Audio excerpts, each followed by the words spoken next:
Hanta virus and its effects అనే విషయాన్ని ఇప్పుడు ప్రపంచవ్యాప్తంగా కూడా దృష్టి సారించి అసలు ఈ హంటా వైరస్ అంటే ఏంటి, అలాగే రొడెన్షియా ఫ్యామిలీకి చెందినటువంటి ఈ వైరస్ ఎటువంటి ప్రభావాన్ని చూపిస్తుంది, అలాగే ఈ వైరస్ బారి నుండి తమను తాము రక్షించుకునేటువంటి విధానాలను కూడా WHO అంటే వరల్డ్ హెల్త్ ఆర్గనైజేషన్ ఏ విధంగా మనకు నిర్దేశించింది, ఇవన్నీ అంశాలని ఇప్పుడు తెలుసుకునే ప్రయత్నం చేద్దాం. ముఖ్యంగా హోండియస్ అనేటువంటి ఒక షిప్ ఈ మధ్యకాలంలో మనం చూసినట్టయితే it was travelling from Argentina to Antarctica, ఒక ఎక్స్పెడిషన్ క్యాంపెయిన్ లాగా. అలాగే ఇది డిఫరెంట్ ఐలాండ్స్, అంటే అక్కడ ఉన్నటువంటి ఐసోలేటెడ్ ఐలాండ్స్ ఉన్నాయి మనకు అట్లాంటిక్ ఓషన్లో, వాటన్నిటిలో కూడా ఆ షిప్ ప్రయాణం చేస్తూ దాదాపు 150 మెంబర్స్ ఆ షిప్లో ఉన్నారు. 88 మెంబర్స్ టూరిస్ట్, అలాగే ప్యాసింజర్స్, మిగతా వాళ్ళు క్రూ మెంబర్స్. మరి ఇటువంటి నేపథ్యంలో ఆ షిప్లో అన్ఫార్చునేట్లీ వైరల్ స్ప్రెడ్ అనేటువంటిది కావడం, హంటా వైరస్ యొక్క స్ప్రెడ్ వల్ల 3 ప్యాసింజర్స్ మరణించడం అనేటువంటిది నిజంగా ప్రపంచాన్ని మళ్ళీ ఉలిక్కిపడేటట్టు చేసింది. ఎందువల్ల అంటే మనమంతా కూడా కరోనా వైరస్ గురించి మనం విన్నాం, చూసాం, ప్రత్యక్షంగా అనుభవించాం. అలాగే కరోనా వైరస్ ప్రపంచానికి చేసినటువంటి నష్టం ఎటువంటిదో మనమంతా గమనించాం. అసలు ఆస్తి నష్టం, అలాగే ఉన్నటువంటి ఈ యొక్క వ్యవస్థల నష్టం కంటే కూడా వ్యక్తుల నష్టం, ప్రాణాల నష్టం అనేటువంటిది మనం కరోనా విషయంలో చాలా దగ్గర నుంచి చూసినటువంటి నేపథ్యంలో మళ్ళీ అటువంటి ఒక పెద్ద ఎండమిక్ కానీ ఎపిడమిక్ కానీ వచ్చేటువంటి అవకాశం ఉందా అని ప్రపంచ దేశాలన్నీ కూడా ఒక ఉత్కంఠతో ఉన్నటువంటి నేపథ్యంలో వైరాలజిస్ట్ వరల్డ్ వైడ్ అండ్ ముఖ్యంగా WHO నేతృత్వంలో ఎవరైతే రీసెర్చ్ చేశారో వాళ్ళందరూ కూడా చెప్తున్నారు there is no need for panic అని. అసలు కరోనా వైరస్ స్థాయిలో ఈ హంటా వైరస్ అనేటువంటిది ఉండే అవకాశాలు చాలా తక్కువ ఉన్నాయి. ఎందువల్ల అంటే ఈ వైరల్ ఫామ్లో, ఈ వైరల్ నెట్వర్క్లో, ఈ వైరస్ యొక్క స్ప్రెడ్లో, అలాగే దీని జెనెటిక్ కంపోజిషన్ అండ్ కాన్స్టిట్యూషన్లో చాలా మార్పులు ఉన్నాయి. అలాగే ఎలా అయితే కరోనా వైరస్ అనేటువంటిది మానవ శరీరంలోకి వెళ్ళిన తర్వాత అది ఎంత ఫాస్ట్గా రెప్లికేట్ అవుతూ డూప్లికేట్ అవుతూ, అలాగే it is changing it's contours very configurations easily. మరి అటువంటి వ్యవస్థ ఈ యొక్క వైరస్లో లేదు. అలాగే దీనిలో స్ప్రెడ్ కూడా కరోనా వైరస్ లాగా అంత ఫాస్ట్గా ఉండదు. చాలా అంటే సన్నిహితమైనటువంటి వారికి మాత్రమే స్ప్రెడ్ అయ్యేటువంటి అవకాశాలు, అది కూడా 20 to 30% మాత్రమే ఉండడంతో ఈ యొక్క వైరస్ విషయంలో ఎవరు కూడా ఆందోళన, అంటే యాక్చువల్లీ ప్రికాషన్ అనేటువంటిది చాలా ముఖ్యం, కానీ ఆందోళన అవసరం లేదనేటువంటి విషయాన్ని మాత్రం WHO ధృవీకరిస్తోంది. అలాగే మనం చూసినట్టయితే హోండియస్ అనేటువంటి ఈ షిప్ ఎప్పుడైతే అర్జెంటీనా నుంచి బయలుదేరిన తర్వాత ఈ వైరస్ యొక్క స్ప్రెడ్ వల్ల కేప్ వెరిడీ, ఇదంతా కూడా వెస్ట్ కోస్ట్లో ఉన్నటువంటి నేపథ్యంలో ఇక్కడ కేప్ వెరిడీ దగ్గర దాన్ని తాత్కాలికంగా ఆపారు. అలాగే ఇక్కడ ఉన్నటువంటి స్థానిక ప్రభుత్వం కూడా అక్కడ ప్రజా సంక్షేమం దృష్ట్యా మెడికల్ టీంను మాత్రమే పంపించారు. ఆ నేతృత్వంలో జరిగినటువంటి పరీక్షల్లో వైరస్ ఉందని నిర్ధారించారు. మరి మిగతా ప్యాసింజర్స్ విషయం ఎలా ఉందంటే వాళ్ళందరినీ కూడా క్వారంటైన్కి పంపించారు, ఐసోలేషన్లో పెట్టారు. అలాగే వాళ్ళకి రిపీటెడ్గా టెస్ట్ కూడా చేస్తున్నారు, కానీ ఆ తర్వాత ఎటువంటి కేసు కూడా బయటపడినట్టు ఎక్కడా మనకు ధృవీకరింపబడలేదు. కాబట్టి ఈ వైరస్ యొక్క స్ప్రెడ్ అసలు అర్జెంటీనాలో బయలుదేరినటువంటి ఈ షిప్లో ఆ వైరస్ అనేటువంటిది ఎలా ప్రవేశించింది, ముఖ్యంగా అన్ని మెడికల్ టెస్ట్లు అయిన తర్వాత షిప్ జర్నీ అనేటువంటిది స్టార్ట్ అవుతుంది. కాబట్టి ఈ మెడికల్ టెస్ట్లను దాటి ఈ వైరస్ రావడానికి కారణం అంటే ఇది దాదాపు వచ్చినటువంటి ప్యాసింజర్స్ ఎటువంటి సిమ్టమ్స్ చూపించకపోవడం.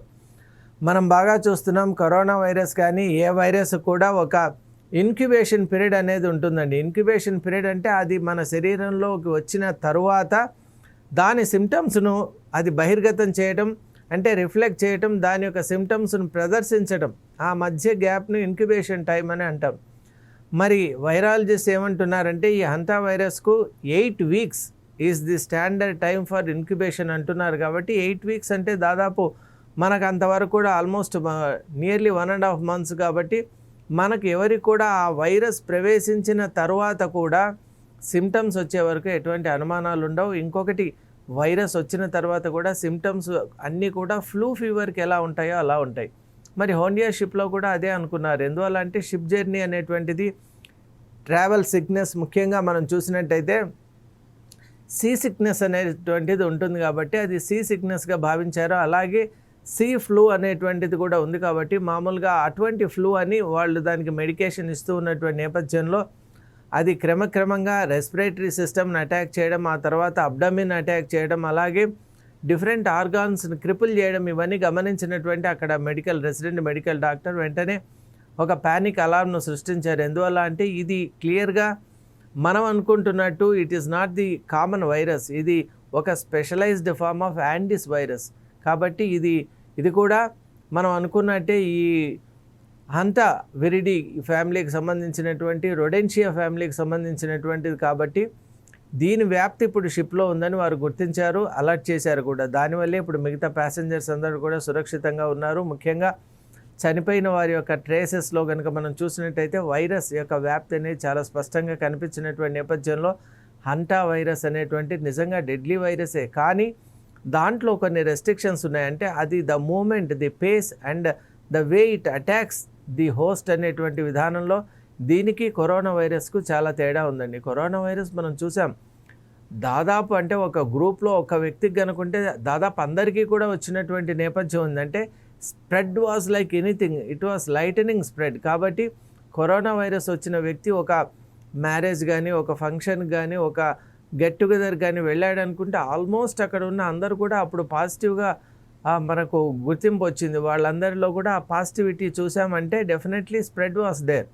మరి ఇప్పుడు ఈ హంటా వైరస్ అలా కాకుండా దీని స్ప్రెడ్ కూడా ముఖ్యంగా చూస్తే రొడెన్షియా ఫ్యామిలీకి చెందిన వాళ్ళే వెక్టార్స్గా, అంటే మైస్ అని మనం అంటాం, అంటే ర్యాట్స్, అలాగే ఇటువంటి వాటి ద్వారా వాటి యొక్క సలైవా, యూరిన్ అండ్ డ్రాపింగ్స్ వల్ల వాటితో కాంటాక్ట్ ఉండటం, లేదా వాటిని తగిలినటువంటి వాటికి అఫెక్ట్ అయినటువంటి వ్యక్తి టచ్ చేసినటువంటి కొన్ని సందర్భాల్లో అతని స్వెట్ కానివ్వండి, అలాగే ఈ వెక్టార్ క్యారియర్స్ కనుక if the infect the food, మరి అటువంటి ఫుడ్ తీసుకున్నటువంటి వాళ్ళలో కూడా ఇటువంటి విధానాలు మనం చూసాం. కాబట్టి హంటా వైరస్ విషయంలో మనకు ముఖ్యంగా ఒక assurance has come from WHO chief Tedros గారు చెప్తున్నారు. ముఖ్యంగా ఏషియన్ కంట్రీస్ కానివ్వండి, అలాగే బోత్ అమెరికన్ కంట్రీస్లో ఉన్నటువంటి నార్త్ అమెరికా, సౌత్ అమెరికాలో ఉన్నటువంటి వాళ్ళు కూడా ప్యానిక్ కానవసరం లేదు. ఎందువల్ల అంటే దీనికి మనం ఇప్పుడు సిస్టమేటిక్గా ఎటువంటి ట్రీట్మెంట్ లేకపోయినా, అలాగే మెడికేషన్ లేకపోయినా